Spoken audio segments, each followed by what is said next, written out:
Hi everyone, good morning. Our Bible verse for today is all about 2 Thessalonians 2:16. Now, many of our Lord Jesus Christ Himself and God our Father, who love us and gave us eternal comfort, and God hope through space. Ngayon, ang ating Panginoong Hesukristo mismo ang Diyos na atin na umibig sa atin at nagbigay ng walang hanggang kaaliwan at mabuting pag-asa sa pamamagitan ng ating Panginoon ng biyaya. So, ang ganda po ng verse po natin kasi maaring may mga pinagdadaanan tayo ngayon dito sa mundong ginagalawan natin, diba? Tapos, kapag naresolbahan yun, natulungan tayo ng Diyos, nagawa ng paraan, nagkakaroon tayo ng temporal comfort. Na meron kang problema na nabigyan ng solusyon dito sa mundong ginagalawan natin, that is temporal comfort.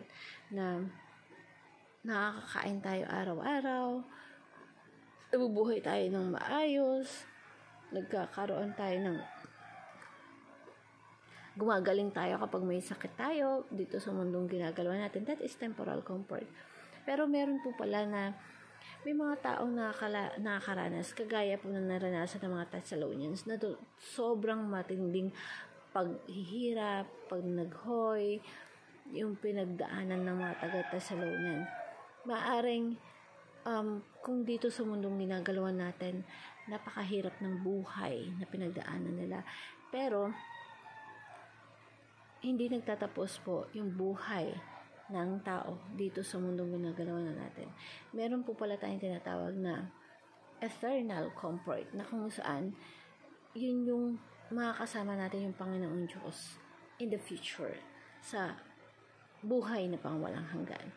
So, ikaw, kaibigan, meron kang sitwasyon na pinagdadaanan ngayon, hirap na hirap ka, yung tingin mo walang pag-asa, yung tingin mo ginagawa mo lahat, pero bakit hindi pa rin nagbabago yung buhay mo? Huwag kang mag-alala kasi yung buhay mo ngayon, maaari pong that is pagsubok lang na kung saan binigay sa atin ng Diyos, na minsan akala natin hindi tayo pinapakinggan ng Diyos sa mga prayer natin. Tatandaan mo, pang temporal lang po yan na event o pagkakataon sa buhay natin. Maaring yes, pag nagdasal tayo, isasagutin ng ating Panginoon Diyos yung mga pinagdarasal natin for temporal comfort. Pero tatandaan mo na in God's perspective, in God's viewpoint, tignan mo na kung meron kang pinagdadaanan ngayon sa buhay mo, pansamantala lang po yan. Pero in the future, merong magandang nakalaan na plano yung Diyos para sa atin. And that is, meron tayong tinatawag na eternal comfort, na magbibigay sa atin ng kasiyahan, kaluguran, sa lahat ng paghihirap na pinagdaanan natin.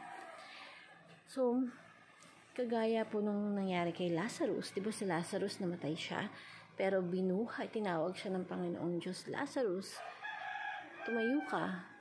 Nung pagtayo ni Lazarus, yung mga kamag-anak niya nag-iiyakan, ay sobra yung tuwa kasi nabuhay muli si Lazarus.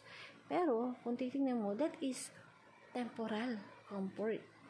Nabuhay si Lazarus, pero namatay ulit siya. So, goal natin, i-aim po natin na sa bawat pangyayari sa buhay natin, ang titignan natin is yung